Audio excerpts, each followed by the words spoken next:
Je travaillais 70 heures par semaine, pour 12 $ de l'heure, afin de subvenir aux besoins de mon mari, qui avait perdu son emploi en avril.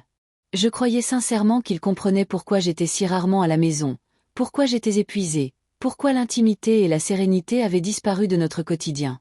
Jusqu'à ce qu'un soir, en rentrant plus tôt que prévu, je le trouve sur le canapé avec ma meilleure amie, enlacé si intimement que j'ai eu l'impression que le sol se dérobait sous mes pieds. Ils n'ont pas sursauté, ils n'avaient pas l'air coupables, ils se sont simplement redressés lentement tandis que mon estomac se nouait, que j'avais le vertige et que mon corps était comme paralysé. Je suis allée silencieusement aux toilettes, j'ai fermé la porte, je me suis assise sur les toilettes, j'ai pleuré, j'ai vomi et j'ai essayé de comprendre ce que je venais de voir. À travers la porte, je l'ai entendu murmurer, puis frapper, me demander si j'allais bien. J'ai répondu que, de toute évidence, non. Ils n'ont rien nié, n'ont rien édulcoré, mais ont dit qu'il fallait qu'on en parle. Alors on a discuté à travers la porte de la salle de bain, et mon mari m'a dit calmement, presque nonchalamment, qu'ils étaient en couple depuis juillet, pas une aventure, pas une liaison, mais une vraie relation.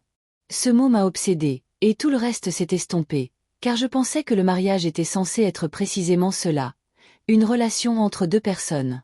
Puis ma meilleure amie m'a demandé ce que j'en pensais, et après m'avoir complètement déconcertée, elle m'a expliqué qu'ils avaient envisagé de vivre tous les trois ensemble, elle sur le canapé, eux deux ensemble la journée, et que je pouvais me joindre à eux si je le voulais, comme si c'était une option inoffensive et non une insulte.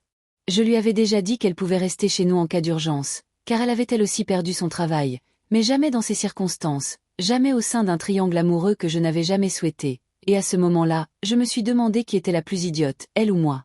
C'était le milieu de la nuit. Je n'arrivais pas à dormir. Je me sentais utilisée, trahie et prisonnière de la peur de devoir encore payer pour un homme qui m'avait trompée, même après notre rupture, et pour une relation qui avait commencé dans mon dos. Quand j'ai cherché désespérément conseil, des inconnus m'ont dit que je ne lui devais rien, qu'il avait rompu ses vœux, que je devais partir, me faire aider, trouver un avocat, rassembler des preuves, prendre soin de moi. Et pour la première fois, je ne me suis pas sentie complètement seule. Le lendemain, je me suis traînée jusqu'au travail, épuisée.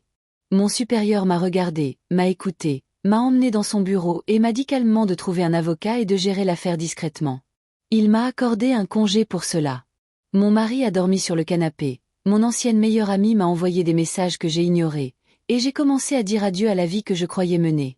J'ai décidé de divorcer, j'ai consulté un avocat et j'ai appris que ce serait un processus long et impersonnel, mais aussi que je n'avais rien à perdre car nous n'avions presque rien, pas d'enfants et aucune sécurité partagée, juste un désespoir émotionnel.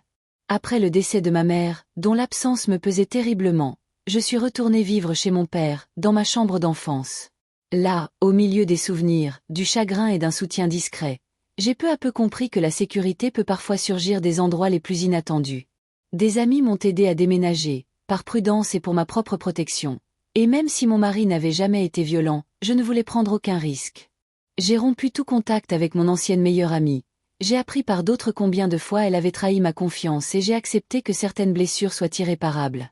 Parallèlement, j'ai commencé une thérapie car la perte de mon mariage, de mon amitié et de ma mère m'avait plongé dans une crise où l'insomnie, la colère, la culpabilité et le dégoût de moi-même dominaient mon quotidien. Et même si rien ne s'est amélioré immédiatement, j'ai au moins appris que mes réactions étaient normales, que la douleur n'est pas un échec personnel et que la guérison prend du temps. Je ne sais pas quand je pourrai aimer ou faire confiance à nouveau. Je sais seulement que je réessayerai un jour, plus lentement, plus prudemment, plus honnêtement envers moi-même. Et qu'aujourd'hui, malgré tout, je suis toujours là, avançant pas à pas, et j'ai appris que même dans une année marquée par la trahison et la perte, une humanité insoupçonnée peut exister, parfois chez de parfaits inconnus, parfois précisément au moment où l'on pense avoir tout perdu. Si vous appréciez nos vidéos, abonnez-vous à notre chaîne et restez à l'écoute pour plus de contenu de qualité.